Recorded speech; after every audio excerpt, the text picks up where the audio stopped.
Welcome, good morning. Oh, it's loud. I'm very glad that we are here this morning. This is a very intense morning for politics. We just learned that in Slovakia, the government approved the new media law, which will make it more difficult for the public broadcaster to report independently. We have big demonstrations on the streets of Budapest from time to time, tomorrow again. So this is a very timely moment to come to Budapest and talk about our new Media Freedom Poll 2024. As the chairwoman of the Committee for Editorial Independence, I'm quite glad that and proud that for the third year in a row, we are able to present this poll to an international and local audience. So we are streaming this press conference live, but we are, of course, also here at our very, very nice hosts, HVG and Márton Gergely, who host us today. Thank you very much. It's a great honor to be here because, of course, our poll that has been done for the third year now by the Czech publishing house Ekonomia and the Czech polling institution Median shows how strongly people in the four Visegrad countries react to the threats to media freedom. It's quite sort of interesting how often people think like, people don't care about democracy, don't care about media freedom, about independence of the institutions. And then we see in the polling that that's absolutely not true.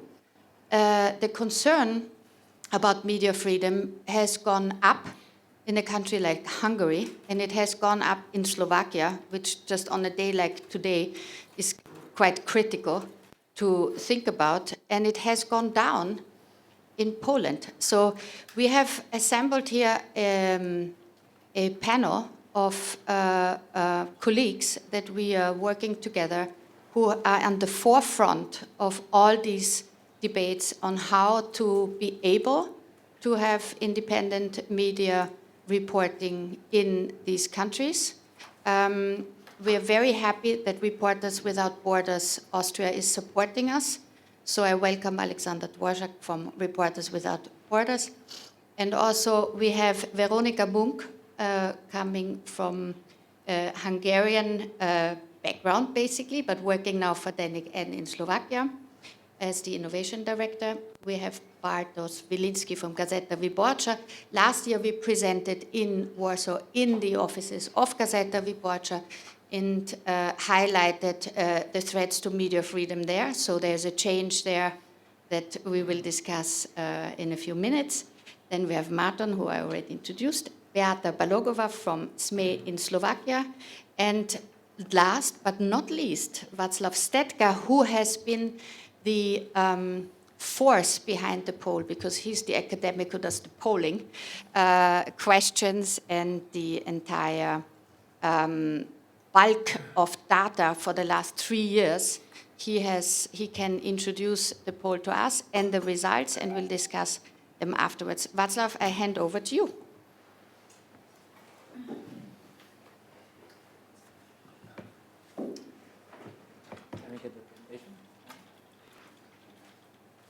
All right, good morning, everyone. It is my honor and pleasure to introduce you to some of the key findings from this year's Media Freedom Poll, which, as you have heard just now, we have been running since 2002 already, which means that we are able to not only map the most current state of people's opinions on media freedom, but also we are able to compare and track and compare them across those years, which is what I will be focusing on primarily in this short presentation. But before jumping into the results, just a few words about the methodology. So the study is based on a representative survey of adult population in the V4 countries, Czech Republic, Poland, Hungary, and Slovakia. The sample size has been around 1,000 respondents, and the data were collected by means of online questionnaires and telephone interviews during the second and third week of March by the Czech polling company Median. So what have you learned? Let's start by looking at people's concerns about media freedom, which has been one of the key items of our media freedom poll since its very beginning. And as you can see from this graph, majority of people in all V4 countries are expressing concerns about the current state of media freedom. The percentage of those who are concerned is currently the highest in Slovakia with 65%, followed by Hungary with 62%. And conversely, Slovakia is the country with the relatively lowest share of people who are not concerned about media freedom, 20%. Comparing these results with the previous years, we can clearly see, as has been already mentioned in the introduction by Tessa, that in Slovakia and Hungary, concerns about media freedom have grown by quite substantially, especially in Hungary. On the other hand, they have fallen quite significantly in Poland by 18%, and that's clearly something that we can connect to the last year's election in Poland, which resulted in the change of government. The elections have arguably also affected the rise of concerns about media freedom in Slovakia, which is even more easily to understand from this graph, which is showing only the percentage or share of people with the highest concerns about media freedom, those who tick the 0.7 on the 1 to 7 scale of concerns. And while the share is the highest in Hungary with 35%, the increase is by far the biggest in Slovakia, from 21 to 32.2%. So in other words, 1/3 of Slovaks adult population expresses the highest level of concerns about media freedom this year. Just like previous years, we have seen some interesting differences in the levels of concerns about media freedom across different age cohorts. So if you look at Slovakia, people who are most concerned about media freedom are the younger generations, 18 to 25 to 34 years old. And the situation is completely different, opposite in Hungary. There, it's the older generations who are expressing higher levels of concerns than the younger ones. So I'm sure this is something for the panel perhaps to unpack, to comment on. People's concerns about media freedom have not only been associated with age, but they have shown interesting correlations with voting preferences, with political preferences, which we measured by people's votes in the last national elections. And for the purposes of this presentation, we're showing just the two main parties, or voters of the two main parties in each country. And as you can see, there have been some very interesting shifts, especially in Slovakia and Poland. So voters of the two parties that are now in government, Smer in Slovakia and Civic Coalition in Poland, are expressing much lower concerns about media freedom than last year. And conversely, the voters of the two parties that are now in opposition in both countries, the Law and Justice in Poland and Progressive Slovakia, are expressing much graver concerns about media freedom than in previous years. The situation among voters in Czech Republic and Hungary remains relatively stable, but interestingly, voters of Fidesz are now expressing significantly higher concerns about media freedom than last year, despite the fact that there has not been any election. Some of those shifts that I have just described are also reflected in people's opinions on the perceived threats to media freedom.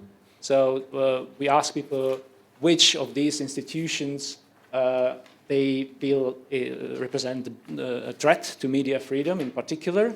And as you can see, in Slovakia, there has been a rise of people who are concerned about the government as the primary source of threat to media freedom, whilst in Poland, the percentage of those who are concerned about government as a source of threat has dropped quite substantially.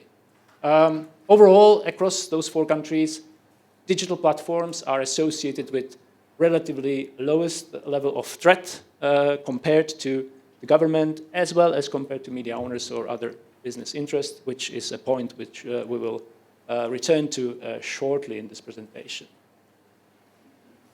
Just like last year, we have asked people to give us their opinion on the value they place on having politically independent media that can operate independently from government interferences or censorship.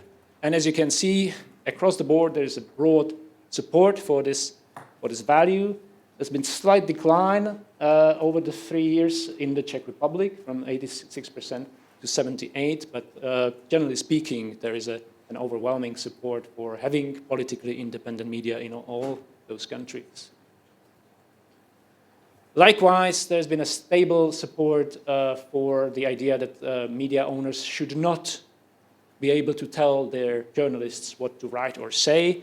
In other words, support for the independence of newsrooms from undue interferences by media owners.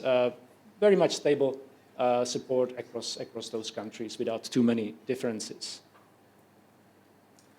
There's even higher support, again, across the board, for a political independence of public service broadcasters, even though there has been a slight decrease, just a minor decrease in a couple of countries, but generally speaking, the idea of having politically independent public service broadcasters is a very popular one in all the countries.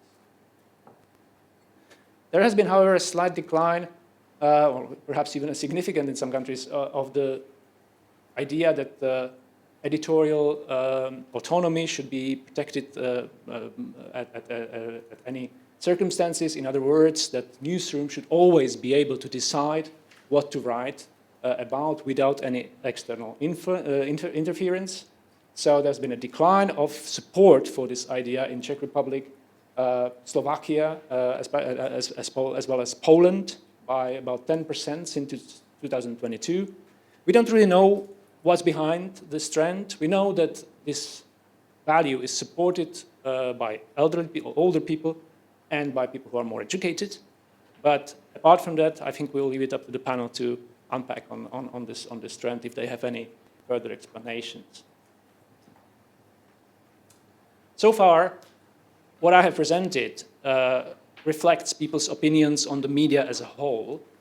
But this year, for the first time, we have also included a couple of questions in the poll that enable us to distinguish between different types of media in terms of people's perceptions of their freedom as well as trustworthiness. And if you, as you can see from this slide, it is quite clear that in all the countries, it's the online media, and especially, particularly social networking sites and messaging apps that are associated with higher level of freedom. In other words, people perceive them as being more free than the traditional legacy media. And the difference is most striking in Hungary and Poland, the two countries with arguably the biggest problems with regards to media freedom and independence. And that's not just the case for the perceived media freedom, but also the case for the trustworthiness. So in those two countries, Slovakia and Hungary, social media are perceived as more trustworthy than especially public service media or print media. Which is, yeah, I think very, very interesting result. And if you look at the Czech Republic, it's the other way around.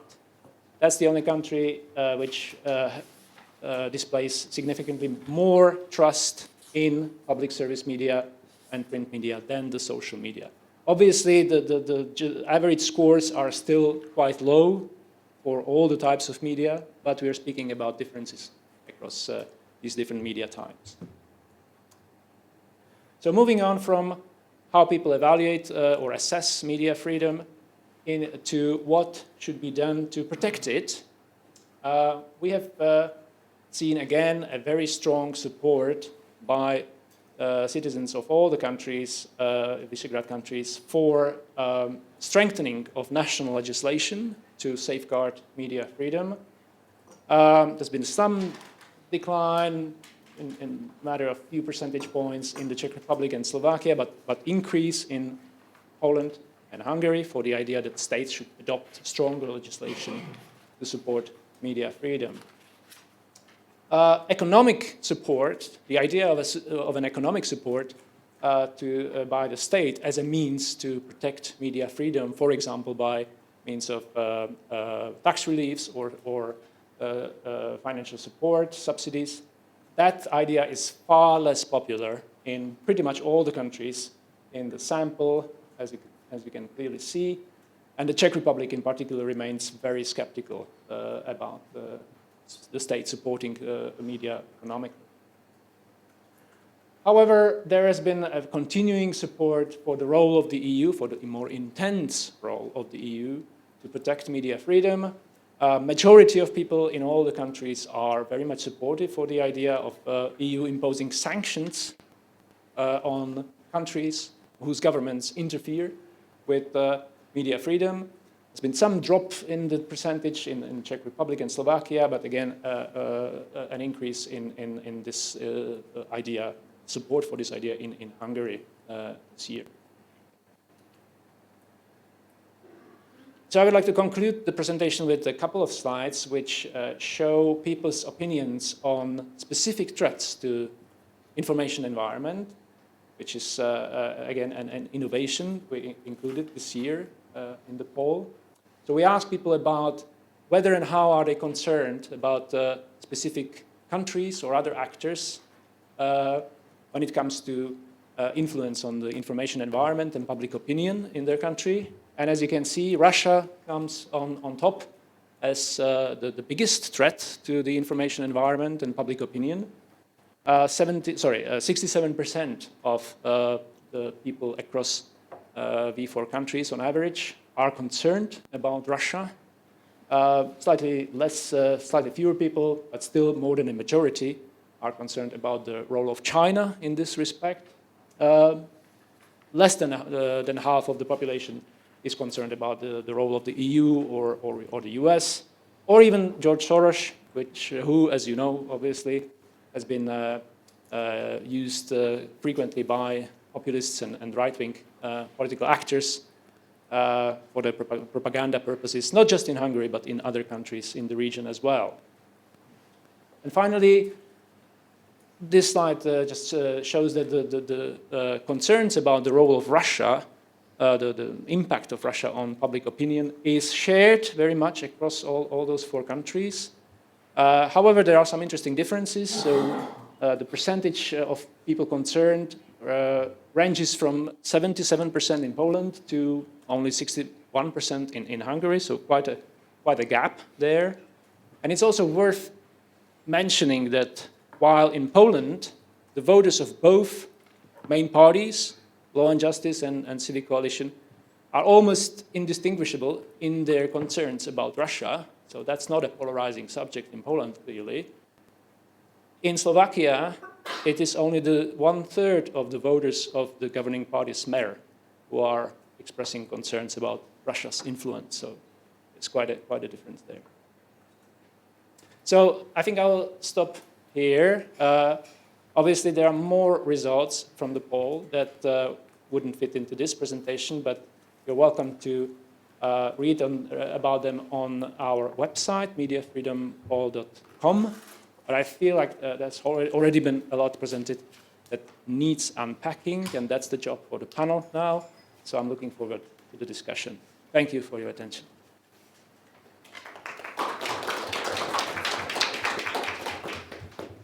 So there's a lot of information, of course, and not everything is also so easy to unpack because it's also controversial in itself in parts.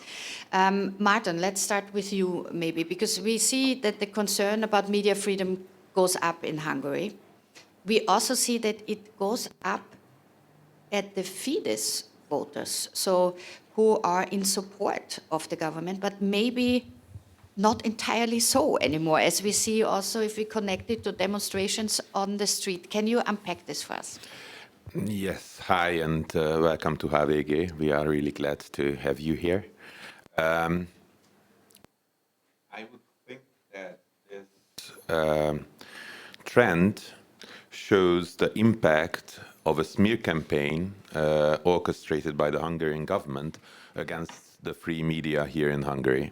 It is called the Dollar Media campaign. So I would say that people who are now concerned about Hungarian media freedom are more Fidesz voters concerned about the media they don't see as independent, but we know it is.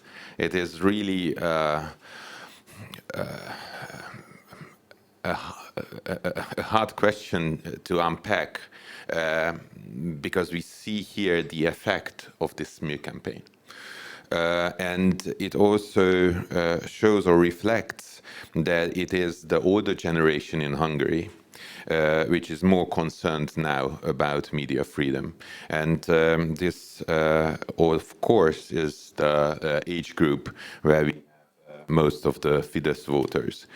So this campaign started about 2 years ago, and it has been running ever since with vicious attacks over Facebook. So this is again something which is hard to swallow in the data, that Hungarians see Facebook as somehow reliable, as we see the biggest attacks coming at us from Facebook advertisements and videos.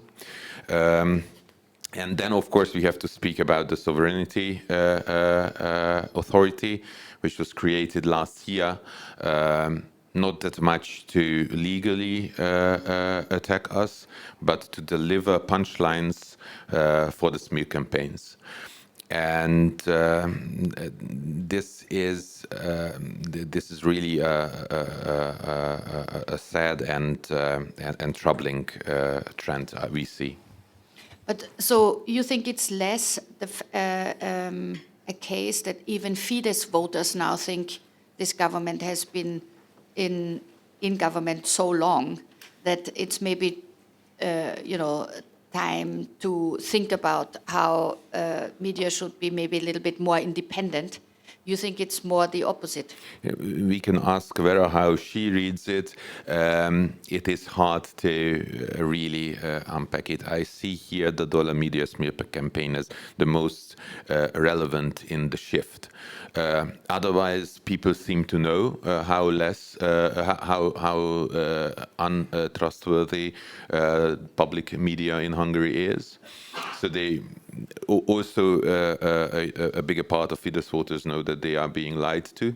We know because if COVID breaks out or the start of the full-scale Russian invasion, the readers come to us.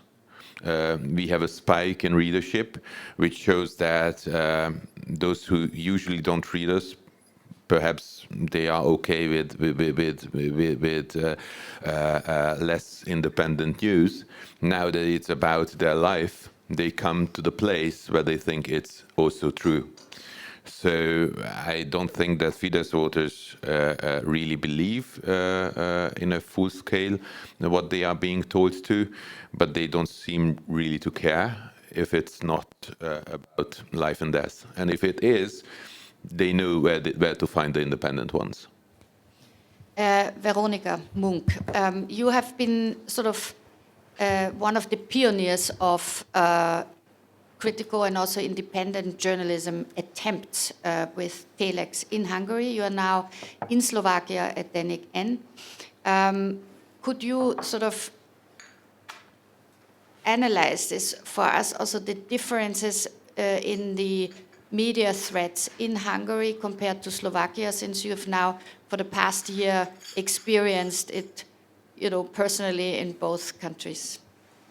Yeah, thank you. Is the mic on? It's working? Okay. From the egoistic point of view, I could say that where I go to work, then the situation becoming worse. But bad jokes aside, I have been working for more than 20 years in the Hungarian news industry, and now in the last year in Slovakia, and I can highlight that the situation is quite concerning in Slovakia. What just happening, basically what happened at 2010 in Hungary, that the government is going after the public service media with a new law and creating something new which would be much more aligning with the governmental forces and their political agenda. But coming from Hungary and experiencing the pressures in the Hungarian media sphere, I would say that in Slovakia, I wouldn't say that it's not concerning, but at the same time, I would say that I'm a little bit more optimistic, because there are some quite important factors in Slovakia that are not there in Hungary. One is the Fico government doesn't have a constitutional majority like the Orbán government has in Hungary, which means that basically the Orbán government, to simplify this, can do anything, and they can easily change the laws and include any changes that they would like to. That's one big difference. The other big difference is the structure of the advertisement market. In Hungary, the largest actor on the advertisement market is the Hungarian state itself. It's not the case in Slovakia. In Slovakia, the state advertisement is a small proportion of the whole advertisement cake, how we usually call it. So that's also a factor. So the state are not able to influence that much the media through economical pressures. But at the same time, it's happening with TV Markíza, which is much more concerning for me than, of course, it's super concerning what's happening with the public service media, but TV Markíza has this huge influence on society. And that's also a quite well-known move, Hungarian methodology. I always have this déjà vu when I'm watching what's happening in Slovakia, that I know these methods, I know these tools, that there is a private company like TV Markíza, and there something starts to happen in the management and in the economical structure of the company. And there is one more last factor that I like to mention, that I strongly believe that the largest protection against these kind of populist and autocratic governments that sees independent media as the enemy are the readers themselves. And in Slovakia, the readers are quite conscious and quite active democratic citizens, in terms that they know that they need to contribute financially to independent journalism if they would like to see independent journalism. For instance, SME, where Beáta Balogová is the editor-in-chief, or Denník, where I work, and both of the outlets, the main support is coming from the readers and not from advisors. Both of our outlets has like more than 70,000 subscribers. So, and that's the protection, right? So through the readers themselves, these economical pressures are super hard to simplify, because how can you convince 70,000 people that it's not sellable because it's owned by the newsroom itself? So these kind of structural specialties are the one that I'm coming from the outside a little bit more optimistic than closely. I'm closely following what's happening in the Hungary, because that's part of my job, in the Hungarian media scene, because that's part of my job. So, but at the same time, I'm a little bit more optimistic at the Slovak media sphere. Thank you. Beáta, I mean, you are under the direct impact of Robert Fico's government. And when you look closely at this law that the cabinet approved today, the public sector broadcaster will be more under their control than before. It also breaks the European Medium Freedom Act that has been approved by the EU member states recently. Can you analyze this, how that actually impacts your work directly? First, if I may, first I would add something to my excellent colleagues, Márton and Veronika. One more very important difference. What Orbán did over a decade, Robert Fico is trying to do in a very short time. He's trying to do the whole media capture thing in a very concentrated manner, and moreover, he's doing it under the watchful eyes of the European Union. Because we have seen that the European Union has done some soul-searching regarding responses to Hungary, so Slovakia is now becoming the biggest test, the single biggest test on how the European Union is approaching its own values regarding media freedom. Then back to more concrete aspects of the law, which was passed yesterday. It's only passed by the cabinet. It still has to go through the parliament. The government already did some cosmetic changes to fool the European Union. For example, they left out the Program Council. I will just shortly describe what the Program Council was to give you an idea how arrogantly Fico tried to basically introduce censorship. The Program Council was supposed to be a semi-political body which would have to approve all the programming that goes through the public service media. And now they replaced it with the Ethical Council, which will have members even from churches, even from the most extreme ultra-conservative bodies, even from some neo-Nazi member-contained bodies. And the role, or basically what they will do at the television will be the same. I have to add that the public television has always been a prey animal on the Slovak market. So any government so far, they always try to overtake the public service television. Just to illustrate, over the past 30 years, Slovakia has had more than 20 general directors of the Slovak public television.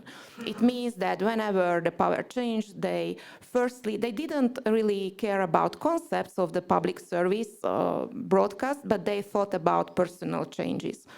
So I would blame really even the previous governments for not preparing like a clear concept. Even now, the opposition parties do not come up, with a counter offer saying that, look, we have a plan. So politically, there has never been a plan for the public service television. Veronika already said it very rightly that even more concerning are the pressures at private televisions, and it's not only Markíza but already TVJ, and the pressures now appearing on trying to push the reporters to do lighter content. They are saying, why, bothering the readers with all the hard news? And they are saying that, okay, you still can do news, but focus more on entertainment. And this is part of the concept of really, it was started by Erdogan, Orbán, that trying to persuade the public that media has no watchdog role. Media has no business controlling the powerful.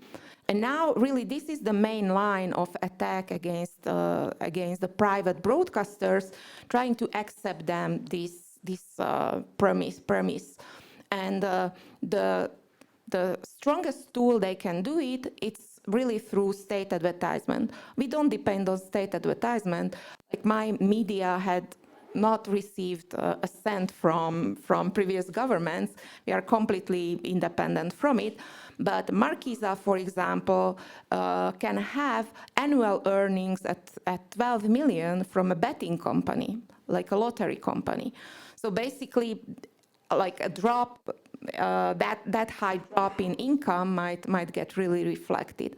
And maybe a third very important aspect, what is happening now in Slovakia, that Fico, in addition to the public service media, he's also building a whole alternative state media by legitimizing the conspiracy media. And just one example, we are talking about like people like this blogger. He is a neo-Nazi blogger who lives in Great Britain, and our interior minister appeared on his program attacking journalists. And Robert Fico also appeared on his program. He's being extradited to Slovakia. The British courts yesterday decided to extradite him because he's convicted, he's being criminally prosecuted for neo-Nazi crimes and attacks. And this really shows that Robert Fico is convinced that he has much less time than Orbán, and what rightly Veronika pointed out, that he really doesn't have all the support he needs in the government, so he needs to capture media in a very fast manner. Fast tracking the capture of media is certainly one of the concerning aspects in this. Bart Wieliński, if I can bring you in, because of course Poland is now, like Slovakia is the guinea pig for fast tracking the capture. Poland is now sort of the experiment how to unwind anti-democratic threats to free media and to public broadcasters. So the new government in Poland has done some quite drastic steps to open up a new pluralistic era in television. Can we say it like this? Can you explain to us what happened there? Well, I'm just wondering if it was drastic, if the drastic is the good word. Let's say consequent and, well, strong, but maybe not drastic. As you know, the victory of the opposition Democratic Alliance in October last year, it was a miracle. It shouldn't have happened. The odds were that the PIS government will win it. They have invested billions of zlotys in the electoral campaign. Each day they have produced a new video spot in the internet. Only that costed 1 million euro. And each state company, each state institution, each state agency worked for the party in the electoral campaign, praising the government and fighting with the opposition. And they organized the referendum on the same day in order to increase the turnout. They did a lot, invested billions, as I said, and lost. And they lost because the mobilization of Democrats in Poland was huge, was unheard of. We only had such a turnout twice in the history, once in 1919 when the first election to the Polish parliament were held, and now. Unbelievable mobilization, and still the PiS won the elections after all. They won, but they were not able to create any coalition with anyone, so that's why they lost and they have been ousted, and I believe they still can't believe how could that happen. And there were some thoughts in June, July last year that they could lose, that there was a probability. Well, Orbán also had such thinking a year before, and they started some preparation in order to, just in case, if this unimaginable, impossible scenario would turn true, not to lose control over key areas in the state. And they have prepared a new law on the prosecution office in order to stop any prosecution against them. They fixed state prosecutor as a unchangeable person. You can't simply issue a decree saying this man is gone, we need another one. They did that with the foreign policy, that the President Duda should now be in charge of the foreign policy. And the third one was they have created such a structure in public television, public radio, which would render any change also impossible without having at least cooperation of President Duda. And President Duda is the loyal, fanatical PIS believer, so it was sure that he wouldn't support any change. And what did the government? Well, there was a risky move because they have made a parliamentary proclamation. It isn't a law, but it's just a proclamation of the parliament saying that Polish television should be, should not be party television anymore, but because the state television worked as a party television for 8 years, they got 24 hours a day state propaganda, Russian style, sometimes North Korean style before the presidential election. That's what they do. What they did for Andrzej Duda, there was a North Korean propaganda engagement. And the same proclaimed, the parliament proclaimed that this is over. And then the Minister of Culture decided to change the boards of Polish radio and Polish television. And of course, the PIS people said, this is illegal, you need to go our way, we have created a special institution who would do that, and this is illegal, we'll block it. And suddenly, there was December 21, we watched the public television broadcast, the info channel, and there was a guy having a speech on how bad the Tusk government is, that they are traitors, that they are against free media, against freedom of speech, and suddenly, guy is gone. They simply got some people in the building of the television headquarters who simply switched off the broadcast. It was just like that.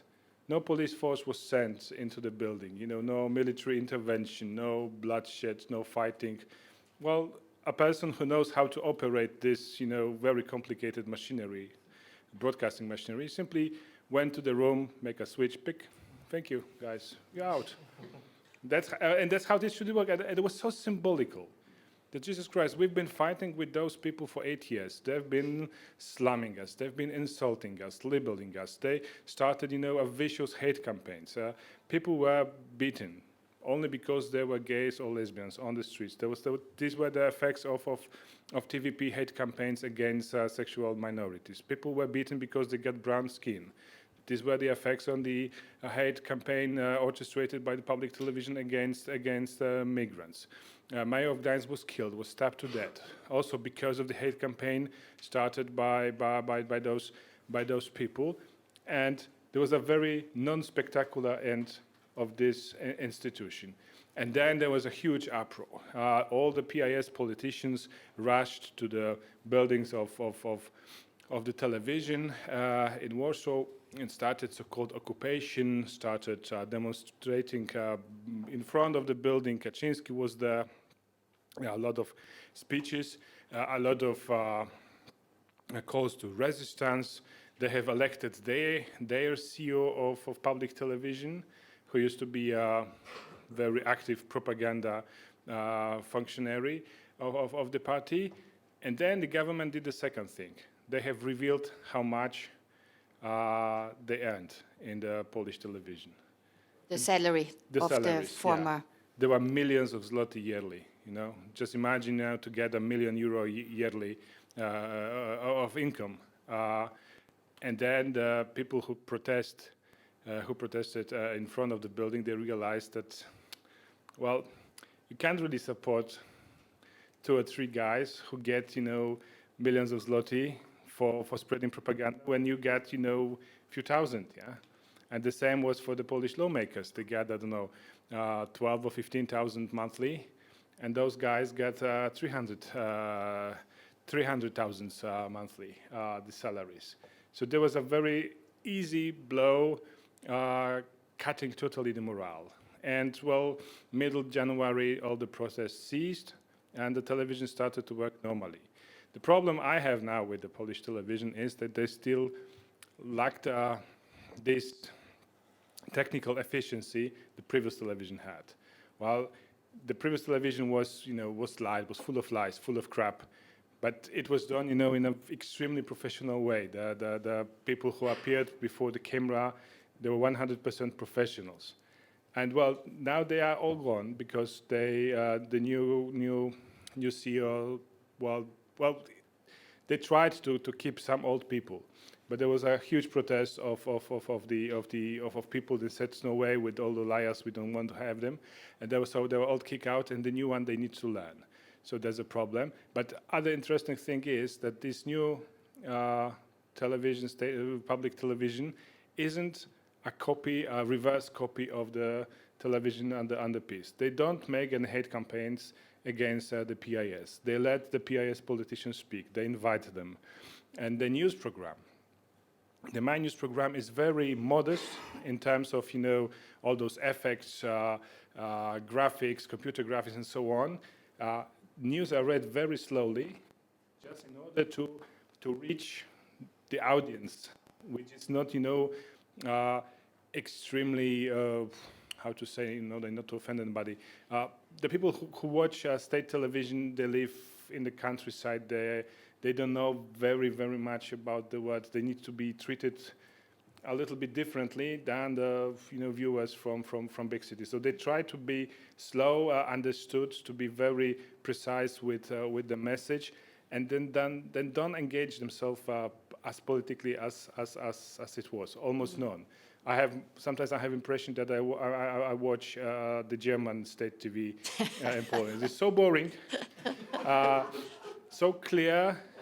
But this is the way, because you can't make an anti-peace television, because that won't work. People will be offended by that. So this is definitely an attempt to be more balanced than the previous government. We know how complicated it is to be unbiased, but this is the attempt.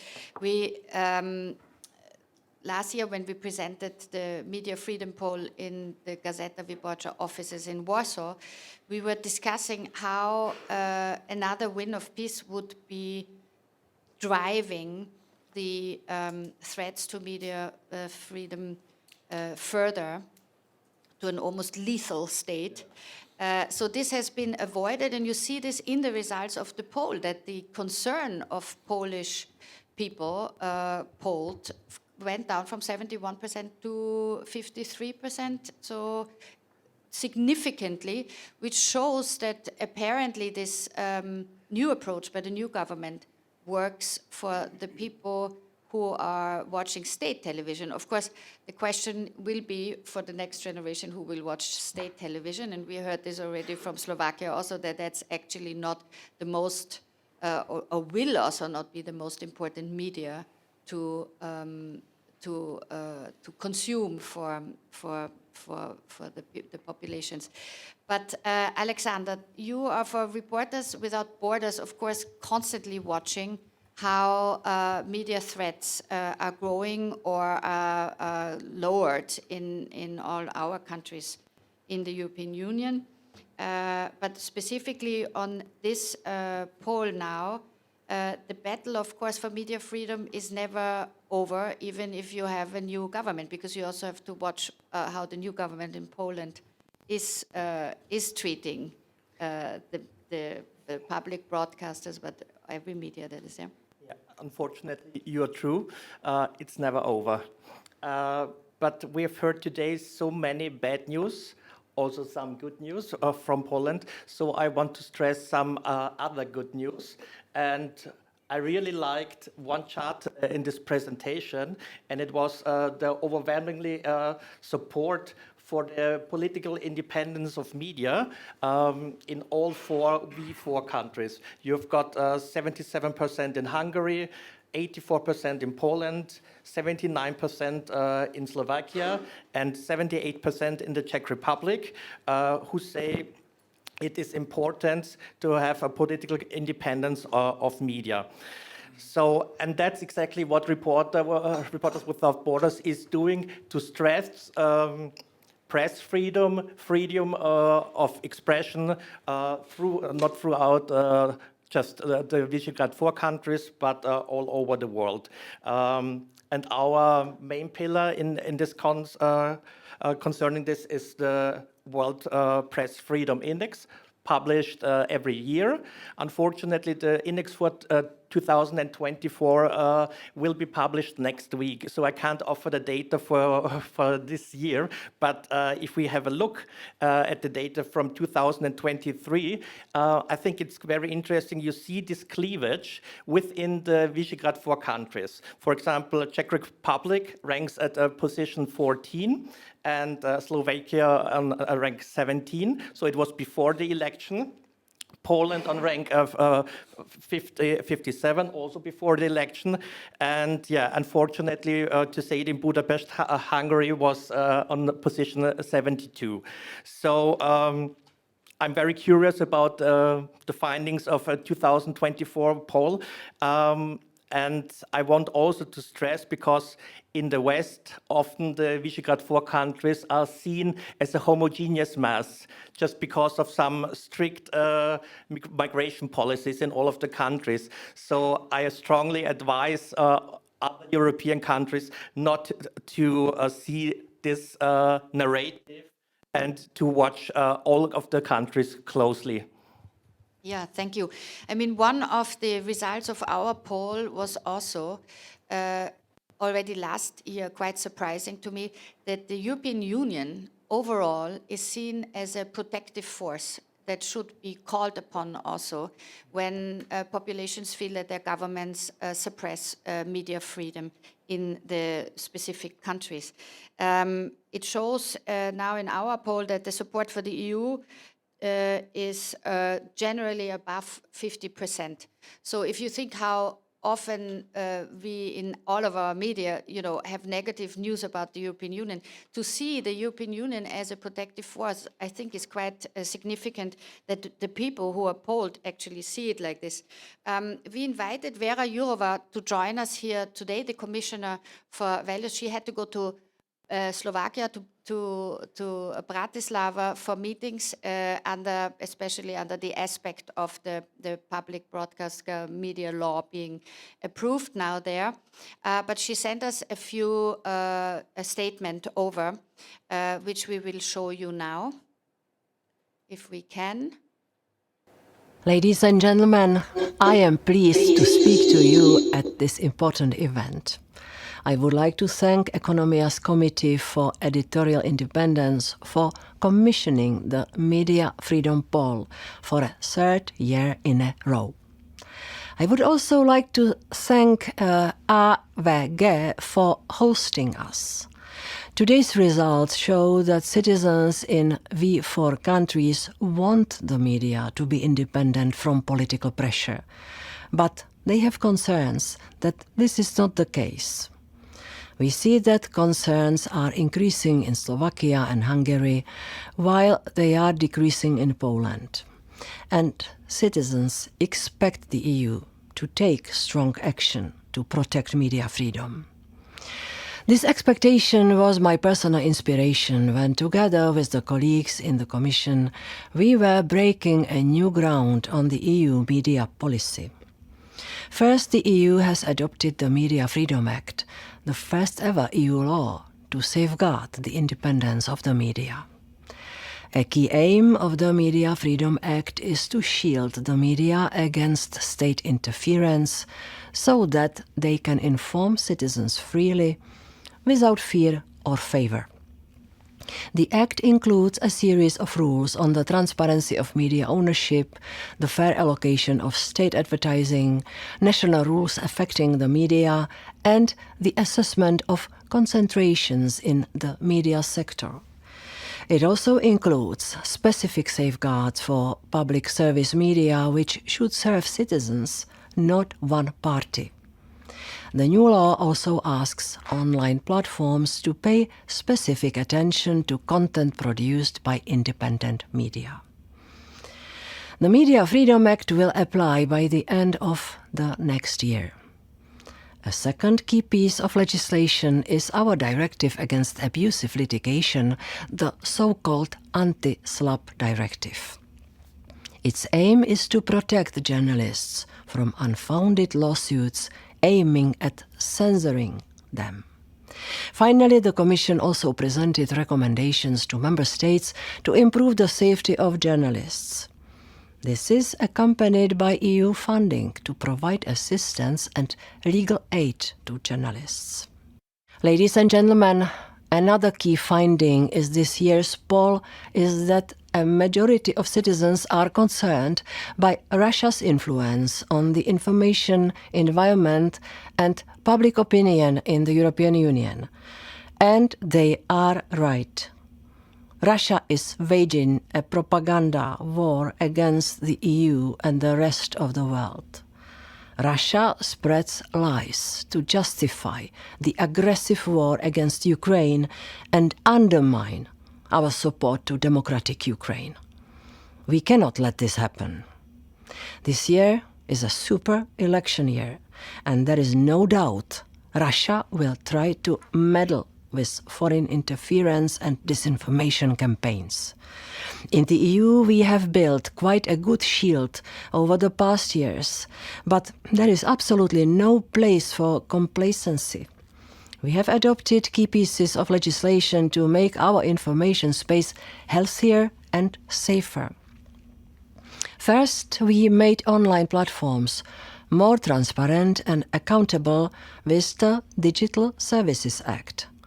Its enforcement is ongoing. Second, we have the AI Act, which addresses the risks of AI and includes transparency requirements. Third, we have strengthened our anti-disinformation code involving a wide range of signatories. We fund the European Digital Media Observatory. We also welcome initiatives by the private sector and civil society to do more to strengthen democratic resilience, increase media literacy, and awareness of the people. This needs to be a collective effort.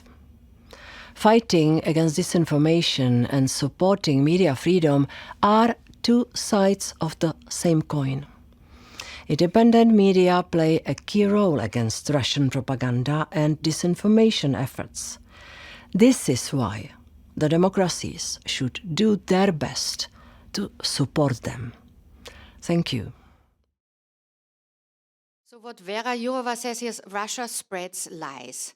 Beáta, in Slovakia there was a change of government in the last year. There are EU elections coming up now, of course, in Slovakia too.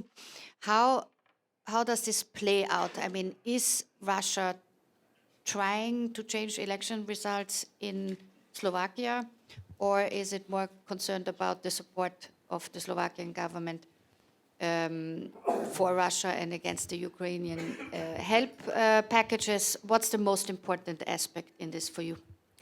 I already mentioned part of it in my previous answer, and the fact that Robert Fico legitimizes conspiracy media and their narratives also means that he legitimizes media that partly might be financed by Russia.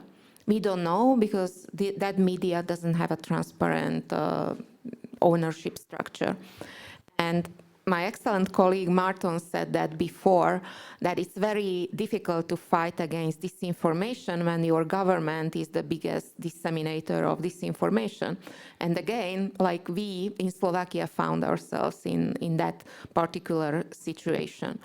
And the narratives that are Fico officially disseminating at press conferences are very similar in some sense when it comes to the war in Ukraine to what Putin is officially saying. Also, Slovakia is traditionally more vulnerable to these narratives. I think part of it is the communist sentiment. Part of it is that even previous governments, they have always been Russia-friendly. For example, Robert Fico is not a newly born Russian friend. He has always been supportive of Russia. He several times invited Russian representatives to Slovakia.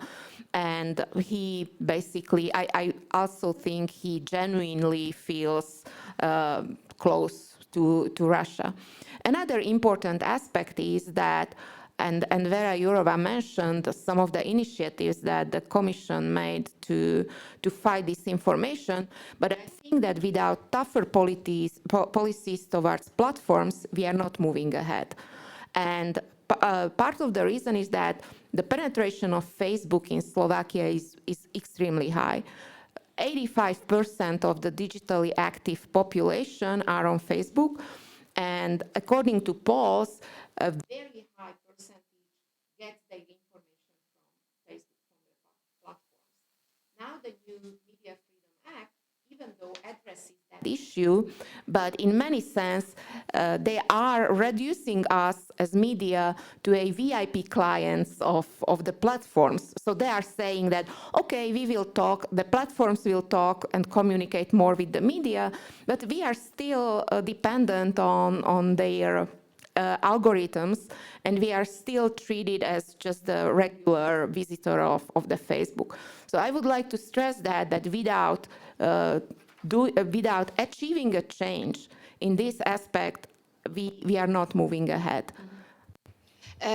Veronika, I know that you have to head back to Bratislava, but I wanted to bring you in on a point that Věra Jourová also made on independent media, how to strengthen independent media. And you are sort of a champion of journalists also taking this into their hand themselves and not only waiting for governments to treat you friendly, but also sort of find your own supporter base and your own financing. Do you think that you make a difference with this independent media that you have been involved with also in terms of bringing in an independent reading of the relationship to Russia in Hungary and in Slovakia? Do you have sort of the impression that your readers and viewers appreciate an independent look at these things? Well, it is hard to answer, but going back to the first part of your question about this whole economical part of this story, is that we can talk about journalistic independency, but we are not able to talk about it if we don't talk about financial independency, because if we don't have money, we are not able to fulfill our mission. So that's a super important part. And in these kind of countries like Hungary and Slovakia, where the economical background of the possible sources of revenue of the media companies is becoming harder and harder because of the political influence on the market. I believe what I already said in my first part of the speech, that it's going back to convince the people that, like where they used to buy print newspapers at the street by the newsstands, they need to contribute it financially online as well. And that is the largest protection ever that's possible. So I think we still need to educate the societies to make them understand that quality journalism is an expensive thing to do.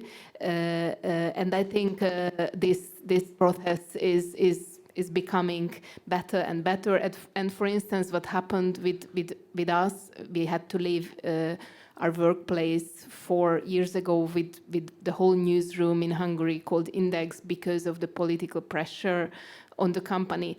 And the team could launch a new super influential news organization. It shows that it's possible. So I think it's a good sign for everyone that you can say no, even in countries where usually people don't say no. And the other part of your question regarding Russia, what we see at Denník that our readers are super interested in everything what's happening on the battlefield. Still, we have this format that my colleagues since the war started. Every single day we publish a summary. It's not just like a news piece, but like an explanatory, in-depth format where we explain what's happening, what is the important part. And news fatigue seems to not apply on this subject because, especially in Slovakia, people are super interested in what's happening. I just tell you one interesting thing that just happened in Slovakia. There was this civic initiative that people wanted to contribute to Ukrainian, to help to support Ukraine, and in 2 weeks, I believe, this initiative collected 3 million euros in 2 weeks to support Ukrainian forces. So I believe it was mainly because independent media fulfilled its mission to educate and inform people about what's happening. Therefore, the civic society could react in terms of money and crowdfunding as Very well. interesting.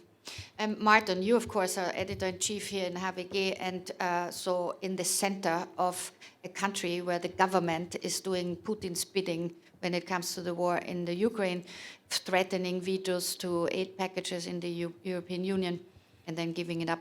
But so how much influence can you have with your writing, with your readers, specifically also under the aspect that Facebook and other online media is taking over a lot of the attention of our readers and viewers? So yes, we try to inform our readers.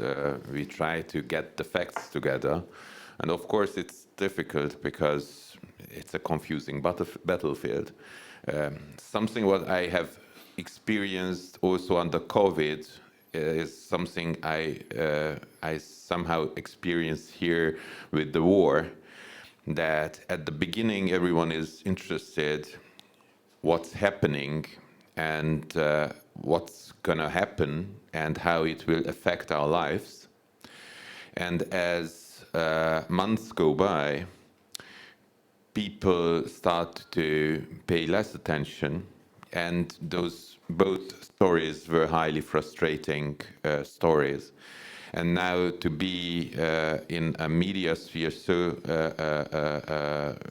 deeply destroyed as the Hungarian, and we can see in the poll, I think, that Hungary is one step further in every aspect of it.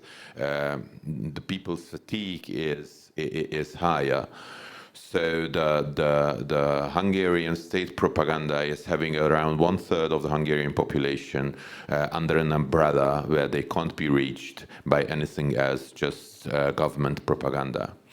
So in this environment, after a few months, and this is the most heartbreaking experience I have, the propaganda version of truth gets better, because they say that COVID is not a problem, that we are achieving fantastic results in our hospitals. You can't go there, you can't write about it. Hospital directors are not allowed to give comments, so you don't get any access, but you get a propaganda version that everything is fine. And in the beginning, you don't believe, because you know they are lying, but after a while, you are okay with the lie, because it makes you less frustrated. And then comes the second part of it, that independent news media has to cover the truth, has to cover the facts, and has to do everything to collect them. And here in Hungary, we are... we can't do it on the scale we want, because numbers are kept away from us in COVID times or now war times. And it means that our coverage is full of questions, because it is responsible not to give facts when you don't have it, but raise the questions. So now our readers who want to get the truth only get questions about an already very frustrating issue. So we increase the anxiety in the people, because we can't tell them this is happening, because we don't get access to a part of the facts. And the propaganda, who is not interested on the facts, is painting a wonderful picture. So that was a very hard thing to go through. It happened under COVID, and it's happening a bit now again. That is, everything is simplified, and in these time of crises, we all need a bit more simplified version, and we need less questions, and this is affecting us. Well, the attention deficit, of course, goes around everywhere. People want faster, quicker, and less complicated news generally. Bart, can you come in here quickly on, if you look at the poll, the threat level seen by Russian influence is higher in Poland. Is that just a geographical issue, or can you explain this also more on the change of government, maybe? Geographical issue, this is a historical issue. We made a lot of bad experience with Russia, which is obvious, and that what Poles fear most now is that war will be extended, that there'll be escalation, and NATO will be attacked. And if NATO is attacked, then Poland is the front country, and we'll be also waging a real war. So there's a fear that the war that we could be next, but it doesn't reflect on government's policy that now we need to appease Russia and we need to withdraw ourselves. Now the new government says we need to do more for Ukraine, to support them, to stop Putin on the Ukraine in Ukraine, to make him not go any further. This is the political line, and I don't see any radical change in the social moods. The Polish-Ukrainian relation was always hard. That was a miracle what happened after war broke out, this huge solidarity and openness, these brotherly connections. Before that, it wasn't that easy. It wasn't that nice. We have also historical issues. The Poland used to colonize Ukraine in the history, and there was a Ukrainian bloody reaction to that. This is a dispute we can't solve easily, but that's what I see is that the Russians, they try to work with Polish society, and they can't do that in a way they use it in Hungary or Slovakia. They can't say openly saying Mr. Putin wants peace, or Russia is the better country than United States or than the West. They do it differently. They see this tragedy in Polish-Ukrainian history, and they try to go deep into that to make old wounds to bleed again. So they have the people who spread informations about how Ukrainians were cruel toward Poles in the past. The other thing is to instrumentalize the situation of Ukrainian refugees living in Poland, and not only refugees, because before the war we had 1 million of Ukrainian migrants working in Poland. They are backbone of our industry in various places. So now we see a lot of fake news related to Ukrainians. For instance, we had a tragic incident in the city of Szczecin. The car driver rammed people on the street and killed few or severely wounded a few persons. And immediately somebody started to post that the driver was Ukrainian, that he was the Ukrainian, and the Ukrainians are guilty. Of course, he was not Ukrainian. It was proven, it was debunked. But there's someone watching very closely what's happening in Poland. And each time you get such an incident that somebody got killed, there was a brawl and somebody got stabbed, immediately they say these are the Ukrainians. The most, stupid stuff. And I'm just thinking still, this is 2 years old, but I'm still thinking, how could that work? We observe on social networks warnings that Ukrainian women could seduce Polish men. So Polish women, beware. Those beauties from Ukraine, they could do dirty tricks with your husbands. Wow. Of course, I mean, this is one of the big issues, I think, to watch, and we see this also in the poll, that of course the messaging apps, the WhatsApp groups, the Telegram and Signal channels, plus the older ones like Facebook, are openings for Russian propaganda tools to come in and influence all these countries that we polled in, and also all other EU countries, of course, like Austria. Alexander, there's a particular sort of far-right groups in these messaging apps that are going wild, which might be also on battling there on behalf of Russia. How does Reporter Without Border look at these ongoings? As you know, I'm a member of the Austrian section of Reporter ohne Grenzen, is the German, so Reporters Without Borders, RSF. The problem is, in Austria, the far-right Freedom Party is very similar to what we have heard about Slovakia and of Poland. They use messenger apps as well as their, I'd call it ecosystem of YouTube channel, of allied websites.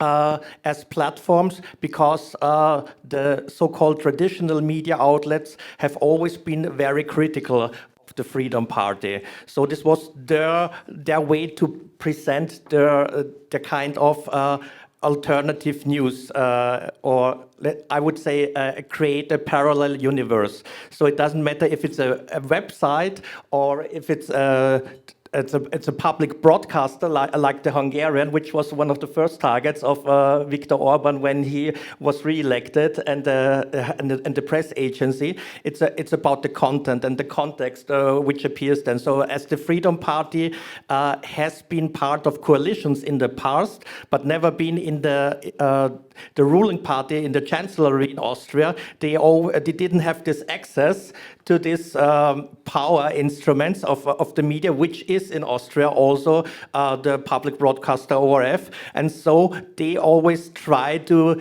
delegitimize the public broadcaster. And also, for example, they want to abolish some of its channel.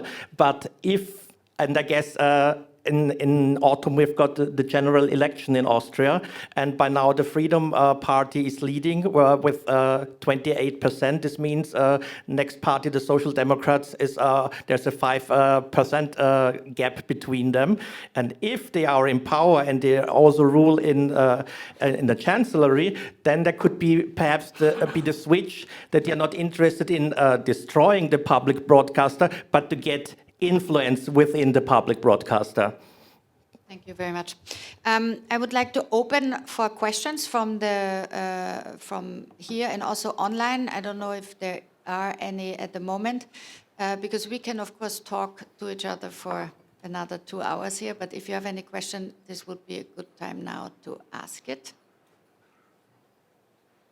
Because you can also think about it. We can also go to Václav for the trustworthiness of the media. As we said, if you look at the graph, you see that actually the messaging apps, especially in Poland, have a huge trustworthiness. How do you explain that? Well, maybe a word of clarification. They don't have a huge trustworthiness, but they have a relatively higher perceived trust than the other types of media, which is interesting, and the same pattern we can observe in Hungary, as I mentioned during the presentation. And I think it's really down to the fact that over the course of the last 10 years in Hungary, definitely in Poland, maybe few less, there has been a substantial damage done to legacy media in terms of trust. And that damage has been done purposefully by the government and also by the journalistic practices, actually, the practices of journalists working for those media outlets that have been associated with right-wing government propaganda. So it's, in a way, a natural cause of these years of damage. But it is a dangerous path, in my view, because obviously, as we have discussed already, it's relatively easy to spread propaganda and disinformation, whether from Russia or from domestic actors on social media and in messaging apps, which are becoming, as was mentioned, a specific sort of disinformation ecosystem in their own right. And the fact that people are now turning to these media can mean, of course, on the one hand side, that they don't trust the legacy media, and they feel they can express themselves more freely and obtain even information which is unfiltered by the government in Hungary. But at the same time, they are becoming relatively easy targets of propaganda and disinformation campaigns. So it's a spiral which is turning faster and faster, and it's not really good news. I would like to add just one example. Márton already mentioned the interest peaking under COVID. During the last elections, Daily SME was again a leader of the market. It happens during every single election night. Even people who would under other conditions watch conspiracy media, they go to SME, they go to Denník and Actuality to get the information. And I think that this shows that still there is a niche of information when they feel that I need very correct, clear data information, I go to the traditional media. And I would also add that propaganda media is, I think, purposely made so miserably because it helps to create an overall picture of an untrustworthy media ecosystem. So they are not so bad because they couldn't do it perhaps better. They are so horribly bad to aim us and to somehow drag the trustworthiness of the overall media sector down. And now we have a new threat here in Hungary because for the first time in 14 years, we had for 14 years a populist movement in the government, which is actually rare, and it speaks of Orbán's political talent to have been able to play the anti-elite populist movement while maintaining a two-thirds majority in the parliament. And for the first time right now, we have a populist movement which is in the opposition. And we see online harassment, attacks on single journalists rising through this shooting star coming with a never seen backing in the last 2 months. And we journalists here in Hungary were used to the fact that those who are attacking us have all the necessary means, so they close papers ahead of you, they shut down the whole newspaper, but they don't hunt down single journalists and editorial teams. And with the rise of a populist oppositional movement, this is what's happening. And I think it will be very important in Hungary to step up and defend all the journalists who are doing their jobs in understanding this new phenomenon and sometimes not being in favor of the new phenomenon. And we experience it here as well, and we have to defend our colleagues who have been portrayed as being called names. This is absolutely horrific what's now happening. That with all the attacks coming from the government, we now have a movement which FPÖ style or AfD style attacking Hungarian journalists and media outlets. This is very concerning, of course. I wonder, we'll come to the questions in 1 second, just if the EU sanctions that the Media Freedom Act are putting into the room, if you feel that this could be of help either from protection for the government or from oppositional populist forces. Before answering, may I add something to what Márton said? Because of the... Can you hear me properly? Okay, thanks a lot. Because of the smear campaigns of the media and for doing themselves a bad job for delegitimizing the media as a whole. I think it's totally true what you say, but there is also a second narrative of it. It's the narrative of the so-called system media, as the Freedom Party says, against this kind of alternative media. This media which tell the truth as the only ones. For example, you mentioned COVID, and so this alternative media said, the government wants to lock you. So the government is the system, and the system media also propagate it. And they are not critical, they just say what the government wants. And not just the government, but also the opposition parties which are not in favor of this kind of alternative reality. So we have to watch out very much about this gap, this populistic parties want to create within the society, this us and them.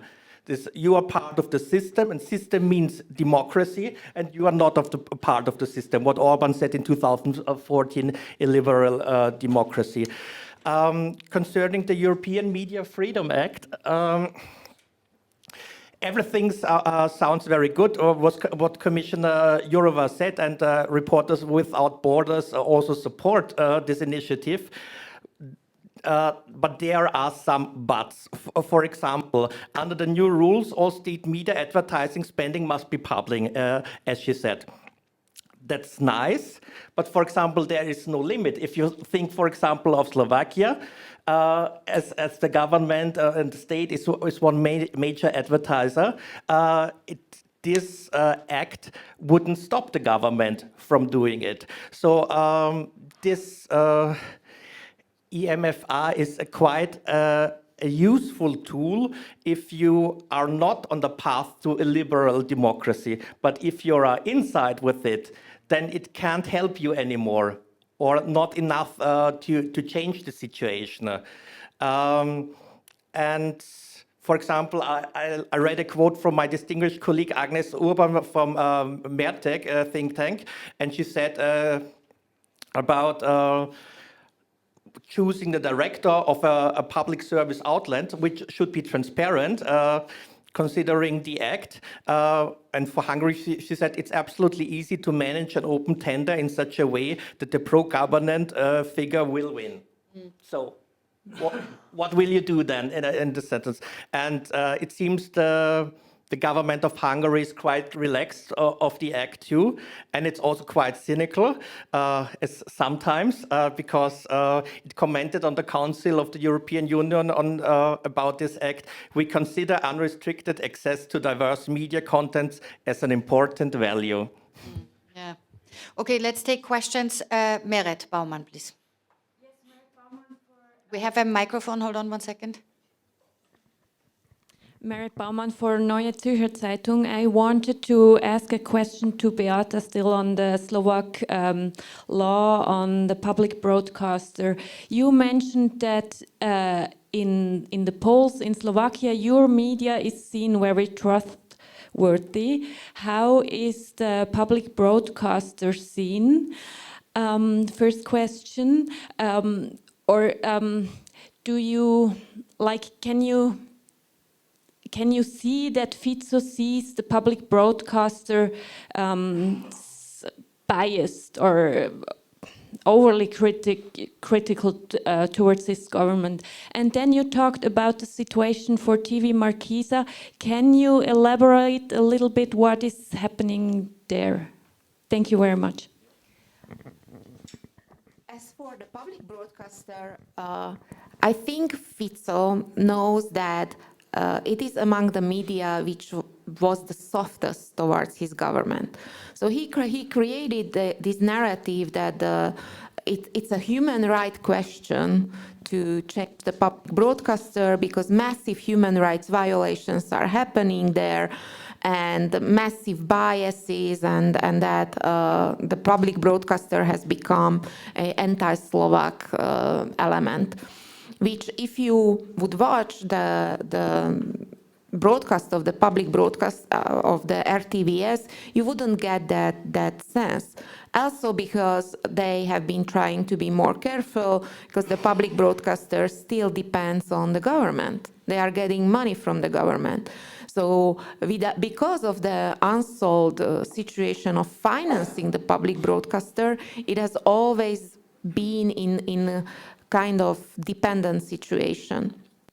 I think that Robert Fico understands that the public broadcaster is still watched by people who wouldn't really go to any other media, because we are talking really about smaller villages, we are talking about the older generation, and also this is the easiest way. He can just get it without much effort, and so that's why he created the whole narrative around the broadcaster being biased. It gets back us to also the idea that public, in their understanding, means state. And one of his coalition partner, Andrej Danko from the Slovak Nationalist Party, has several times said before that they have a state media in their mind. They feel completely entitled to moving into the public broadcaster, and they consider it completely normal. Also, because of the deals they made before shaping the government, the media agenda went to the Slovak National Party. It's really a party that includes ultra-conservative forces, neo-Nazi forces, the least professional people in politics we have ever seen. And just to make a point, our Minister of Culture, she's a former anchor from a pro-Russian TV station. And she's now in charge of media. She still, even though being a minister, she still appears on that channel, pro-Putinian channel, explaining her moves. Regarding Markíza, over the past 2 or 3 weeks, we had intense conversations with people, and even the most popular or outspoken reporters are not making public statements under their name. They describe the situation, and it really shows that they also have some contracts that bind them not to really openly talk. But we can see that they are trying to scale down the volume of political reporting. That's one. And Markíza also has a very widely watched television debate. And Fico early on said that they are going to ignore television debates. It means they are killing them. Because if none of the coalition politicians are going to these TV shows, which are based on having a opposition and a coalition politician, then it's very difficult to maintain the popularity or even the reason of calling them what they are.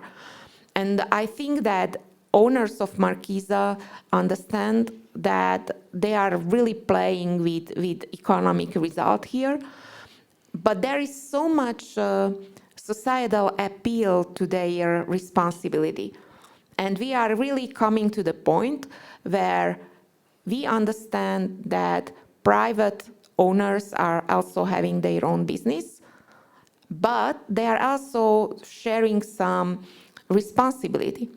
And in Slovakia, even my daily, we have substituted the public service role for years. And it's only because of the responsibility of our owners, because it doesn't bring you much money. And this really shows that when players who are not clearly and traditionally media owners, they are more prone to these pressures when it comes to economy, because they really have to show some economic results. So I myself, I very curiously follow how the situation around Markisa will develop. And on last note, when I would compare Markisa to Hungary's RTL club, and in terms of importance. But also the owners of RTL club are more traditionally media owners than owners of Markisa. But again, I think that if they understand that if part of the business starts behaving responsibly, there might be a lot of players, like even internationally owned businesses who might think that this is the way to support democracy, because we are talking really about the fight for democracy here. Then it can work that even though the state won't really advertise in Markisa, but the responsible part of the business might. And that's my hope for Markisa and other private TV channels and private media. Thank you. We have a question here in the first row. Yeah, Martin Gergely, German Austrian freelance. To come back to Márton's statement about the new populist movement in Hungary, I suppose you are talking about Magyar Péter? Yes. Yes.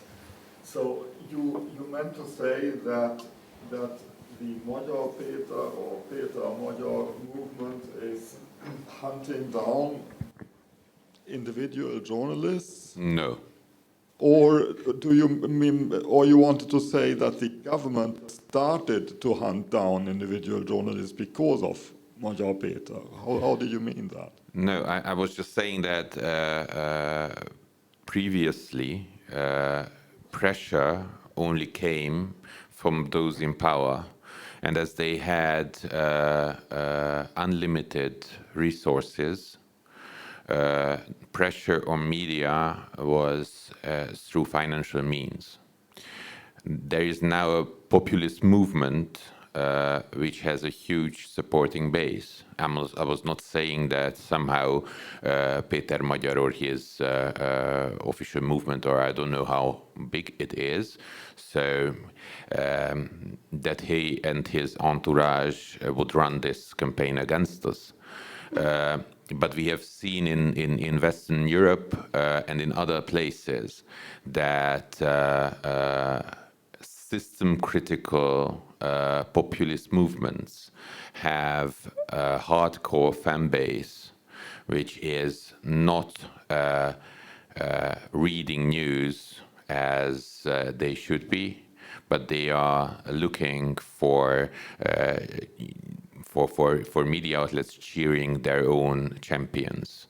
And this is a new situation for us because we haven't experienced something like this before, that there's a movement with a supporting base which is even more allergic to fair and balanced news than government supporters. Thank you. I think it is very important to fight for free media wherever we are. This concerns not only Slovakia, Hungary, Poland, and the Czech Republic. It concerns all of the countries in the EU at the moment, especially now before the EU elections. There are also very optimistic moments that we see. For example, that the last Eurobarometer revealed that people are actually really want to go to these next elections. I mean, 3/4 of the EU country populations want to choose a European Parliament and want the European Parliament to have a bigger say also in the politics in the member states. So I think we focus often, as we are media representatives, on bad news in order to attract attention, and also because that's how it is in news media. But we should also focus on the things that are positive, one of which is the fact that the EU is seen as a protector of local media, that there are changes in government that are being brought about, which then lowers the threat levels, as we see in Poland. We can see now in Hungary new challenges during this winter, which might also lead to a change in government that might again also change the situation. In Slovakia, we're in the middle of the fight now with a new Hungary populist government taking over and trying to bring the big media at least under control. So all these things we will continue to watch. I want to thank especially Economia for making it possible that we as the Committee for Editorial Independence can work, and that Median, who polled for us, did this important work. Bacala Foundation supported the making of this poll financially. Thank you for that very much. From Economia, I want to especially thank my colleague Hanna Schreibova, who without her incredible, detailed and precise work, nothing of this could ever happen. Of course, a big thank you goes to my colleagues from the Committee of Editorial Independence who are here, and also especially to Václav, Štětka, who did all the detailed polling. Biggest thank, of course, also to Havige and Márton for hosting us here, and all your team who is here and made sure that the microphones worked most of the time. Thank you very much for that. And of course, for Reporters Without Borders, to support us, which is always very important to know that people on the ground are not alone when they are under threat. And thank you, Bart, Alexander, Martin, Beáta, Věra, who had already to go, and Václav to sit with me here today on the podium. The results of our poll are on the website available. You can contact us always when you want to know more of the details or more comments. We will update also the ongoings over the next month concerning media freedom. And let's fight together for media freedom everywhere. Thank you very much for coming, and have a good day.